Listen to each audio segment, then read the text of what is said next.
Good morning, everybody. Welcome to the Loan Officer Breakfast Club. I hope you're all doing well this fine Monday morning in the month of April. We are at the 21st, my friends. We're basically two-thirds of the way done. We're two-thirds of the way done with April in Q2. This is nuts. It's just racing past us, ladies. Racing past us in 2025. I hope we can just hang on, man, and make some freaking money. Hey, we got Kevin Gillespie in the house today, my friends. I am so stoked. It's going to be great. It's going to be absolutely epic today. Thanks for joining us here on the Loan Officer Breakfast Club. We got a little bit of time. People kind of coming in right now, and I don't want to, get to Kevin right away. And we do have a very cool, what are we calling this? It's the raffle, right, Jen? It's the raffle from the Call-Star All-Star Blitz Day. Raffles. Yeah. What are we giving away? Money? We are. Listen, as the day went on, the prizes got better. So I didn't end the day, so I'm not exactly sure what we're giving away today, but you'll find out if you win. Probably cash in some way, shape, or form, though. Yeah. Gift card, cash, something along those lines. Yeah. Yeah. Who cares? Winning's just fun. Right? Yeah. Well, winning is fun. You were a winner because you were there. True. Right? That was the first win. Absolutely true. Absolutely true. So everybody saying good morning in the chat. Yeah, good morning, everybody. Hey, if you're here for the first time, let us know. Just say good morning to us. We'd love to say good morning to you. Let us know where you're at. What's the temperature? That kind of thing. How'd your Easter? I hope everybody had a happy Easter over the weekend. I hope you all had a good time, enjoyed yourselves.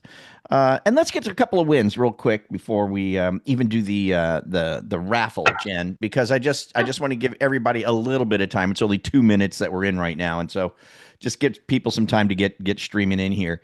So anybody got? Oh, you know what? I'm not going to do random. I'm going to pick on Tina.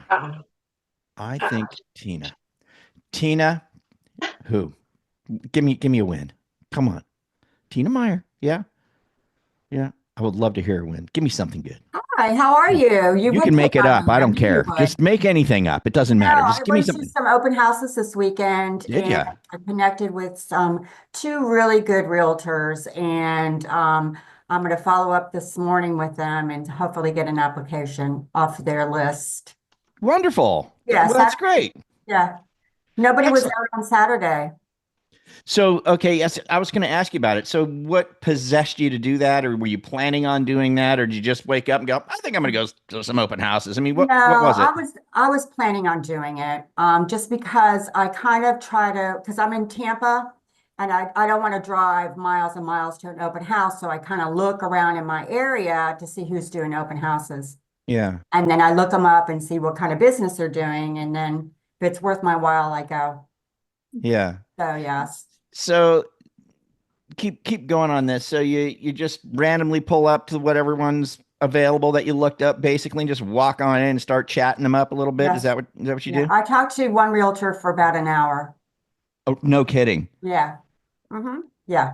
Was the open house that quiet that you could talk to him for an hour? Yeah. Okay. So you had a captive audience of one for sure. Yes. Yeah. And how'd that go? Is he pretty really decent good realtor? Yeah. Yes. He told me I do I try to do education videos once a week, and I make my calls, and he said I want to be one of your first calls on Monday to follow up. Nice. So nice. yeah.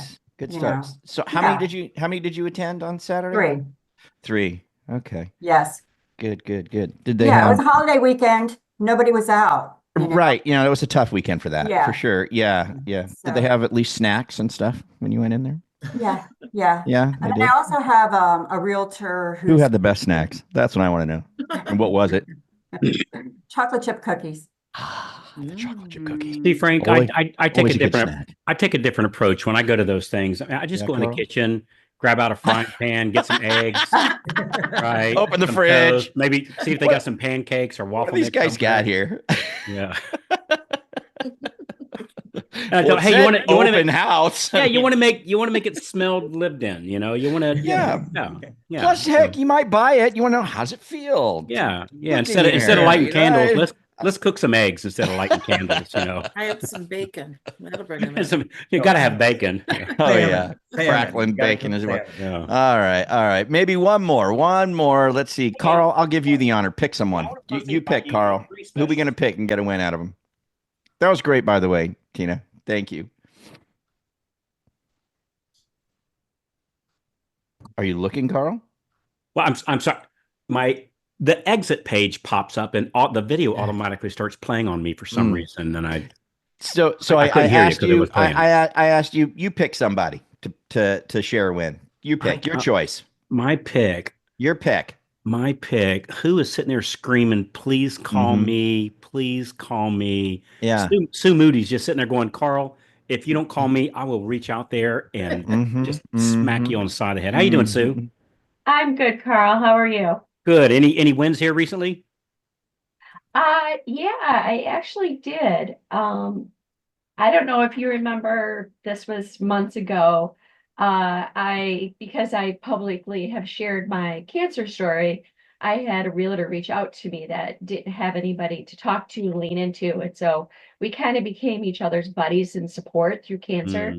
And she had said to me a couple months ago, why are we not doing business together? And out of the blue, I did my little call last Monday, and on Wednesday I got a lead from her. So they called me and told me, yeah. Not that we'd recommend that as a strategy. Right. No. No, yeah. I don't recommend that for anybody. Yeah, there's easier, and I'm not, there's easier ways to do it, but but good for you for, the bottom line is it's about networking, networking and frankly asking for the business, Exactly. So yeah. Good one. Good pick, Carl. Sue Moody. Thank you so much. All right. Well, we do have to get to kind of a big deal here, and it's going to be the Call Stars All-Star Blitz 50 raffle winners. That's what I got. That's a mouthful. We got it out. Good job, Frank. Good job. Thank you. Thank you. It's early in California. And so, all right. So Jen is going to share her screen and she's going to do the spinaroo. Now, before you spin, just so you know, tee us up, Jen. What's this for people who just came in or whatever? Okay. What are we doing here? So we had the Call Star Blitz last week, and we had over 190, almost 200 people participate. If you turned in your tracker form at the end of the day, you get entered into the Call Star All-Star Blitz raffle. Okay. So we're going to pick 3 names to win.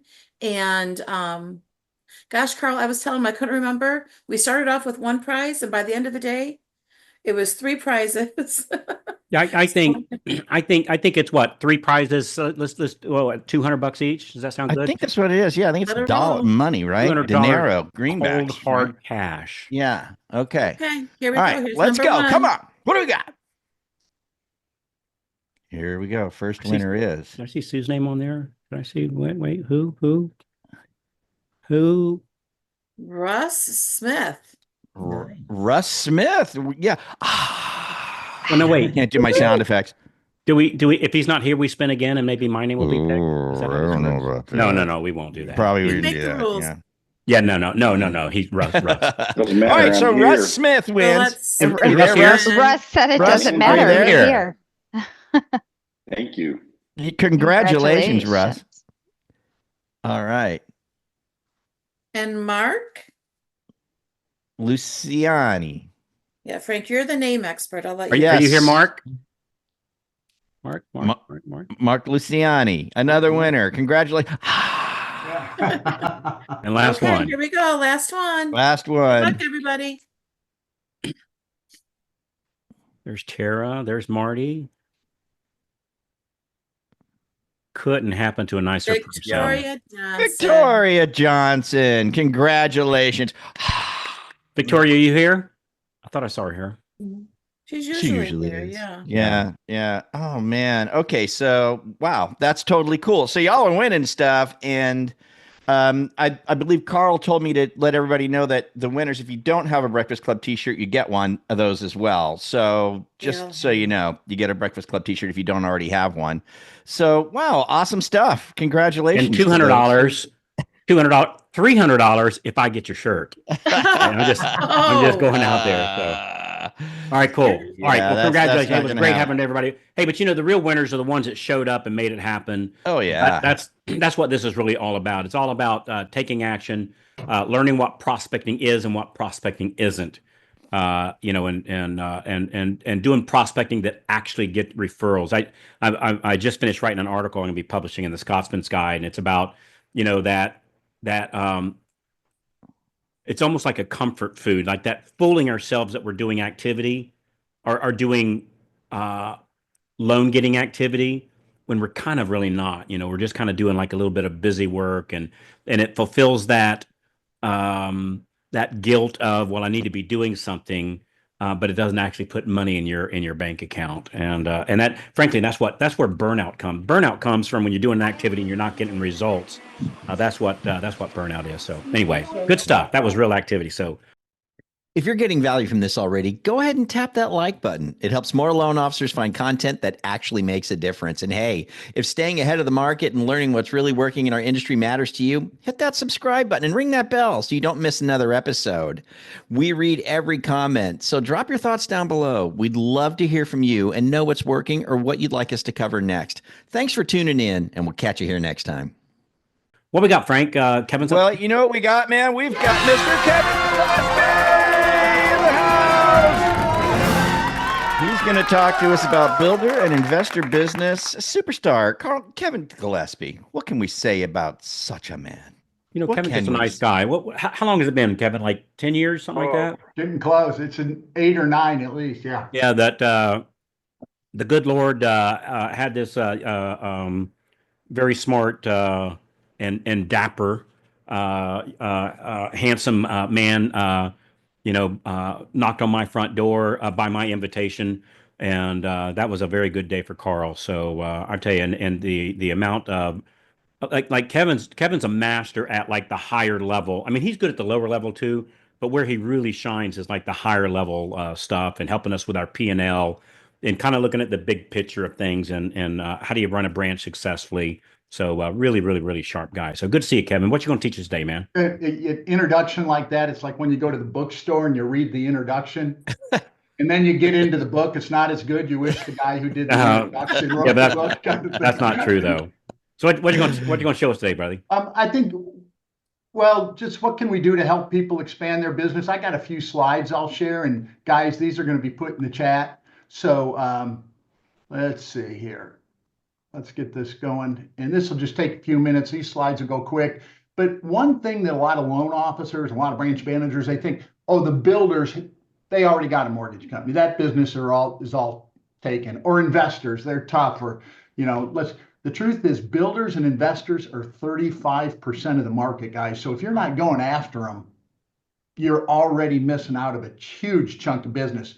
Out of the existing home sales, new home sales, depending on what numbers you look at, will be 700,000 to 1 million this year. And investors are about 15% of the market. And so it's really a big deal. And it's easier to get into than you think. And the one thing is, builder inventory is starting to creep up. That's a good thing. That means builders need your help. They're looking for ways because they're bankers. They got to keep their cash flow going. They got to keep their trades going. And if inventory's sitting there, it's costing them big money, which creates opportunity for you. And so builders, new homes are about 31% of the market, according to NAR. And investors, this is about a year old, bought over 26% of the most affordable homes in the nation. So it's a real business, and it's single family residence. It's not the big apartment complex when we're talking investors. It's mainly single family and condo are the biggest pieces. But I thought I'd share 3 builder strategies and 3 investor strategies and just give it out to folks. Hope that it's helpful, if that's okay. So in the Leadership Academy, which I head up, it's part of the Freedom Club. And by the way, it is so good. There's Donna Slade's on here and Ralph Sally, Marty Fink, Katie White. Katie's working builders. We talked about commitment stuff the other day, but I hope to see y'all next month I hope you're coming to Clearwater. It'd be great to see you. But we teach about 16 different strategies the types of builders, where do you find them, how to help solve their problems. And we've got several people who've really broken in. Leslie and Leanne have a builder. They get 85% of their capture. We've got Jim Lewis in the Southeast. He does about 90 builder units a month. But we've got Rylan out in California. He picked a mid-size builder up that did about 500 units. He's one of their preferred lenders. So these builders aren't taken like everybody thinks. And so one of the best things you can do, and anybody chip in here, this is not show and tell, construction lending. And anybody can offer construction lending. We teach the sources and how to set up an easy construction business for your business. But the Basel III banking rules, and with all the banking rules and what's going on with interest rates in the market and everybody, banks are having to tighten down, and they're tightening down because of real estate on construction lending.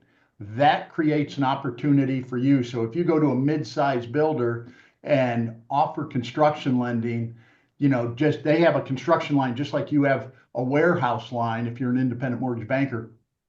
And what will happen is, it's easy if you're getting them their construction lending to say, now for me to get you this, I need to have your takeout business or a good portion of it. It's also easy to build into, if you understand commitments, buy down rates so you can offer the same thing as the big builders. You can also build some of that fee for the commitment into the construction line, so it's not as much upfront. So another great technique, we've had several people win with this. It's a very simple one. Everybody on this call can do that. Go offer to be a backup lender, and where even the national companies, they aren't great at, because they tend to pay a little bit less. Some are pretty good, but they tend to pay a little less, and they stay with standard agency products. So the non-QM, the foreign national, the doctor program, homes for those type of programs they're not as good at. Adam Dublé down in Fort Lauderdale area, he gets about 4 loans a month from one of the big national builders, because he knows that they won't do anything under a 620 credit score, and their DTI is like don't hold me to this, but like at 46 or something. Well, they get all sorts of people. And so he goes and offers to help them sell a couple more units every single month. They love it. And that's another way to get in there. Hey, Kevin, let me ask you something. So and if we don't get to all this today, we'll have you come back here and do some more, because this is a really important topic. So do you generally recommend, like if I'm going to go after a builder, do you generally recommend that I go after my small local builder, my regional builder, national builder, or frankly, it doesn't really matter? Like where do you, if I'm going to start, where should I start? I think it depends on your particular marketplace. But the truth is, all types of builders, the big custom builders, the loan amounts will be higher, but they take longer. But if you do a one-time construction to perm, they're a great source. Remodelers and reconstruction builders, and with limited inventory, they've been a great source for folks. The track builders, the big ones, all have their own mortgage company, but we all think they make a fortune, and they're not going to do it. Guys, the truth is they don't make that much off the mortgage. Most of those deals are JVs, and they're splitting the profits with a mortgage company they've partnered with. So it'd be like taking your branch profits and splitting it in two. What they want is control, and know that deal is going to be communicated and it's going to close on time, because it costs them more to carry the home if you have a late closing. So I like going after the mid-size builder, anybody doing 10 to probably 70. Let's just call it 40 units a year. That's a great builder, because they're big size, they got consistent. Every single month they're closing 3-4 homes, and they need help. And a lot of these guys got into the business, they left the big building trades. They've never seen a market like this if they've just gotten in the last 10 years. So no, I'm seeing a handful of people saying, like Vinny said, hey, backup lender approach has been my go-to. Mike Collins said the same thing. And frankly, myself and Diane, we closed literally hundreds of loans a builder here in the area called Rotland Homes. We were their backup lender until we became their primary, and they didn't ask for any money. Like it was, they just like you said, they just want us to close. So if I'm going after one of these builders, who do I contact there? Do I call the builder? Do I call the realtor at their open house, their model home? Like who do I call first? It's easiest to go see the agent at the model home, but they've all been trained to say, we send everything to our lender. So you got to be used to that. You want to try to find out who's the sales manager, who's a CFO, or who's the president or division president if it's a builder, a bigger builder. The higher you can go up the food chain, the better off you'll be, because those are the decision makers deciding who gets in and who doesn't. And then is my main pitch, what I'm hearing you say is, hey, when they do not want to carry that house. So when it comes for sale, they want it off their books. Is that my main pitch? Is I can close the deals, or is there? Yeah, I kind of say it a little differently, but it's the same thing. Hey, we'll guarantee you close on time, and we're going to save you margin, because they talk in margin just like other business people do. They got a different lingo than the agents, right? So saving them margin absolutely will make a difference. And that's what this slide's about, is if you can show them how you can save them 1% margin, well, every 1% is $4,000. If they're paying another lender $10,000 to close homes, if you can show them how you can sell just as many homes or more for half or a little less, man, you're talking their language, because it's real money for them. Very cool. Yeah, good deal. Any other questions? I'll keep going then. Yeah, keep going. Good stuff, Carl. Thanks. On investors, again, investors are a big part of the business. And again, we teach tax strategies, management, how to find first-time investors. But let's share a couple ideas here for you. The average LO typically thinks, well, with an investor, they just want to make sure it cash flows. That's not the biggest reason they do it, guys. So you got to kind of understand the investment business. And this is a small property. I gave this example. There's really kind of 4 ways they make money. Appreciation. If they put 20% down, right, on a $200,000 mortgage, if it appreciates 3 to 9%, let's call it 5, in 10 years, all of a sudden that property is worth another 100,000. They've made 100,000. Well, that's 250% return on the down payment, assuming that the monthly payments made most of the payment. They also then get mortgage reduction over 10 years, right? That could be another $40,000. Tax benefits. Even though property's cash flowing, Carl, you know this, you own many properties. The average write-off, because of depreciation and other write-offs, right? Maintenance, home office, auto travel, is a CPA told me about $7,000 a year. Yeah. So in a 30% tax bracket, it saves them $2,000 in taxes.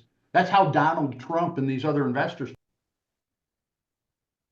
Whoop, you muted, That was Kevin. me. Sorry. Oh. Hit the wrong button. See, as soon as you said Donald Trump, he went muted. I didn't do that, I promise. It was me. I'm sorry, Kevin. But hilarious. And we hope you have a guard around your Tesla outside. Yeah, exactly. Gotcha. So there's tax benefits, and then also if it's cash flowing. So a loan officer needs to understand what an investor really does and start to talk their language. And then here's another strategy that we had somebody up in Denver that taught this and did real well. Every buyer you talk to, guys, first-time home buyers, what if you were to separate yourself and say, well, we're not only going to help you get into your first-time home, I want to show you, if you're interested, how if you could get into this home and then save up a down payment in 2 years, another 5%, and buy another home and move, and bought 5 homes over 10 years.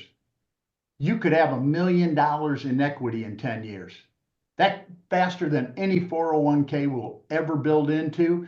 And this guy up in Denver, what he did, he said, I share this with every buyer that comes in. He goes, not everybody does it, but he goes, if I get 1 out of 10, that builds up, every month. So it's a real strategy, and that will separate you from the other guys that sell in price, because they will want to understand how you can help them build wealth.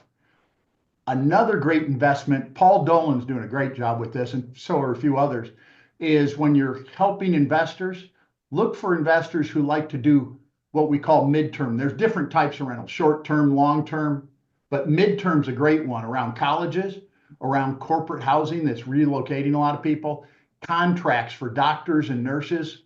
There's even websites that you can go look what hospitals are hiring people on contract, and they'll bring them in for 6 months at a time. They'll bring them in and because they need the help, they'll pay higher, and they'll also often get a housing allowance.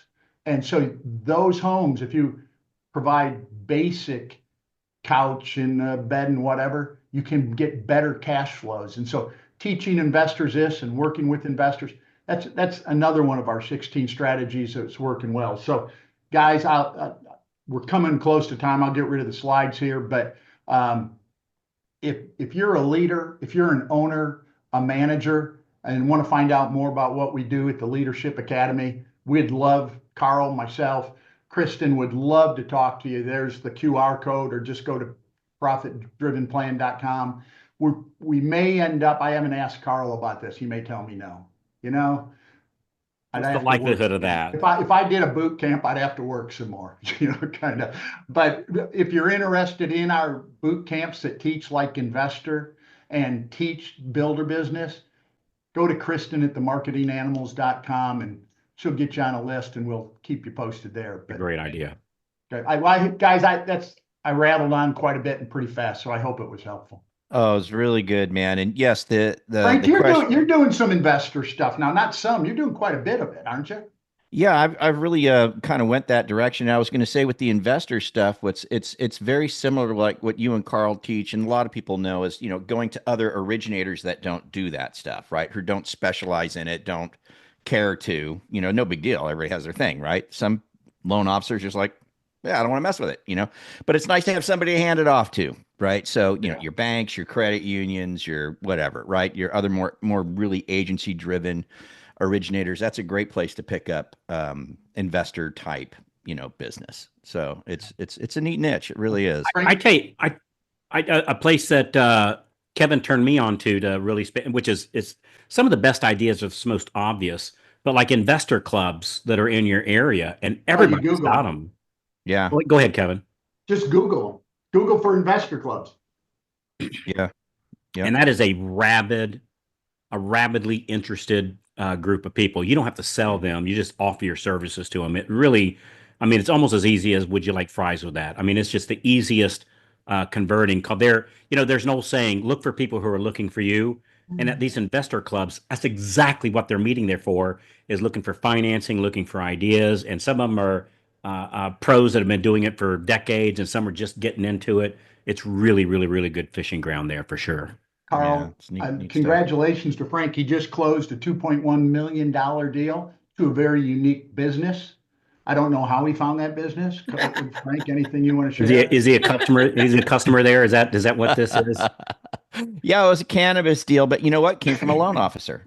Came from a loan officer that doesn't know how to do it, didn't want to know, knew that we were doing it, and said, "Hey, can you do this?" And I was like, "Of course we can do it. Of course, absolutely specialize in this. You get and we got it done. So free pass for life. So nice going, Frank. Hey, Frank, but would you say, is it fair, kind of like Carl was alluding to, the investors aren't as price sensitive. They want to know your stuff and can help them.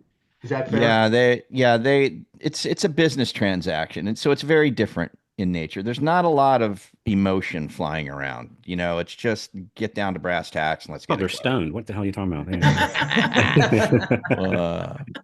Sure, dude, let's do it. Yeah, right on, man. I'm in. So good for you, Frank.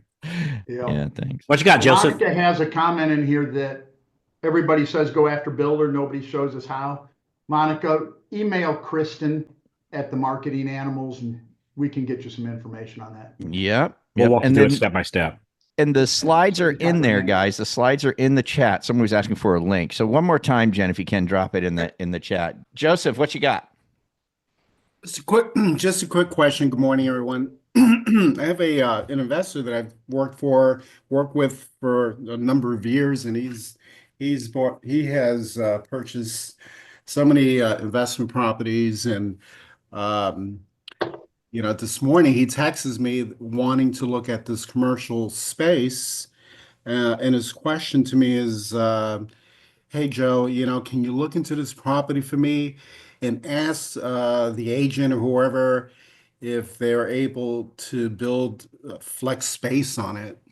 And I'm not too sure what he means by that, flex space. So if anybody knows anything about flex space, and how should I approach this? My guess is he's probably, I just call and ask him, but he's probably looking, you buy a space, it's commercial, and then he wants to add another building on there that he can lease out, or strip center or office building or something, would be my guess. That makes sense to you, Frank? Yeah, that's what it sounds like to me. Or trying to go mixed use in some way. Yeah. Yeah, So, best thing, just call the realtor and ask, so are we talking about like a SBA loan here? Is that? It could be. It just depends on the nature of the whole thing. Yeah, it could be I got SBA. one last Might not idea. be. This Yeah. will take 10 seconds. Mm. When you're taking an application, if the person has rental property, instead of just gathering the mortgage information on it, ask them what their plans are with that. Tom Gallagher does a great job. He started talking to these people about their investment properties in applications. He says, I'll often pick up an extra loan and do a cash out so they can buy another property, and then I give it to an agent. So Smart. Yeah, good stuff. Smart. Hey, and just one last thing. Greg says, how do you compete with builders that offer the 10 to 20K incentives? Here's the thing. We don't compete with the builders. We work with the builders. Right? It's a different approach. So like if I get one loan and they're working with their builder loan, or their builder loan offer, and I'm trying to, I don't know, fight's the right word, but I'm trying to fight for that deal. No. This is about contacting the builder and becoming that person that they refer to. And by the way, Rutland Homes gave the buyer an incentive. I don't remember the number. It was like $5,000 incentive when you used my company, and I didn't pay any of it. Like they didn't reach in my pocket for that 5,000 because it's like Kevin said, they just wanted the deal to close. So this is not about competing against the builders. This is about how do you work with the builder so that you're the person that they refer to. And if they're already referring to my dear friend Chris Johnstone, they'd refer to him. And if there's some reason that he goes, hey, I'm not sure about that one, or I don't do quite that credit score, or I don't have that program, then they go, all right, Carl, hey, do you have that? And so in my case, the builder mortgage company, the people over there became my friends, right? And I truly respected them. Never threw rocks at them. We shared ideas back and forth. Sometimes they'd call me up, hey Carl, we ran into a snag. How would you approach this? And I'd tell them, like, hey Chris, you might want to try this. And then sometimes Chris would help me with one, but you don't become an adversary. You become part of the team. And and it goes back to that thing. You want 100% of a grape or 50% of a watermelon, right? And this is definitely the watermelon approach. I would definitely reach out to Kristen today and learn more about this. Really good stuff. And then Greg also, yeah, and what Kristen will tell you is what you really want to understand is how commitments work, where they're buying down with that incentive, because often you can get to the same price for less than what they're offering it at, which will save the builder margin. Yeah. Good stuff. Hey, so what was the link again for Kevin? Your link, Profit Driven Plan. Is that what it is? Profitdrivenplan.com. Okay, profitdrivenplan.com to reach out to Kevin, or you can email Kristen. Jen, do me a favor, one more time with the slides, because there's still some people saying that they didn't get it. So one more time, we're going to drop the slides in there. So bear with us just for a minute or two. Mike, I see you got your hand up, but before we get to you, Carl, tell us about tomorrow. So tomorrow is a very special day. So in the Shark Tank, when Damon John buys a business in there and invests in a business, Damon's not the one that actually does it. Very smart man. So what Damon does is he has somebody off camera on set that actually gives Damon the thumbs up or the thumbs down when the entrepreneur is making their pitch. And Damon's not the one that writes the check. This off-camera person is. So Damon is the famous, very brilliant. I'm not taking away from Damon. Very brilliant man. Frankly, he's smart to have this person do that for him. He's delegated that activity out, right? So he can scale. And so the person that's off camera happens to be a very dear friend of mine and Chris Johnstone's. His name is Perry Belcher. And Perry has sold over $900 million worth of stuff on the web. And his average price point is probably like $47. Like something like he's not selling, $1 million boats on the web. He's selling knives and just all kinds of stuff. And so he's going to teach a class for us tomorrow on how to sell during uncertain times. How to sell during uncertain times. Again, we don't have permission to record tomorrow because it's a very special thing. And he's and you guys may or may not have heard it. He's actually in our world. He's a very famous, very high level marketer. And so just like if we had Damon Johns on, he may or may not let us record. And so the same thing with Perry. We might be able to end up recording. But last I heard, he said, let me think about it because he's got some contractual things that he has to be, careful of, because of all the things that he does. You do not want to miss this guy. He's an absolutely brilliant, dynamic marketer. He's been a friend of ours for probably 20 some years and very busy schedule, but he agreed to come on tomorrow. So, and he's not selling anything. There's literally no pitch at all. I will caution you. He's a bit of a colorful guy. So if you're riding in the car with your kids, just kind of be aware. So he's not disrespectful, but he's definitely very colorful. And so just be aware of that. Brilliant man though. So it'll be a good, you're going to want to attend this. So good stuff. Good stuff. And speaking of colorful, Mike Collins, you got your hand up. Go. Thanks. So just to sort of dovetail Carl's last point, the builder mortgage company, do not let them put you in a position to compete. In other words, when the sales agent calls and says, I have to do a pre-qual letter and leave it, right? Do not initiate documents, do not lock the loan, do not get a federal FHA case ID number. Make sure they provide a turn down first. Make sure they write you into the loan next. Make sure they give all of the seller incentive that you're going to get next. And if that the seller still gets. So if they're getting $10,000, make sure that that's all written into the next contract addendum and that you're actually written in as the loan officer and as the mortgage company. And if you do that, you'll close most all of these. Now, like Carl said, on occasion, they figure it out, right? And they take it back. Not often, because the problem is that creates a lower customer experience for the customer and it creates confusion for the customer. And then they're not going to give them a 5 rating. They would much rather just close the deal. And it's not about the money on the mortgage company. Truthfully, it's about the control of the deal. And that's really what the whole thing's about. Yeah, I couldn't agree more. I tell you, I've gone, one of the things that I think's worked out for me pretty good is I don't throw rocks.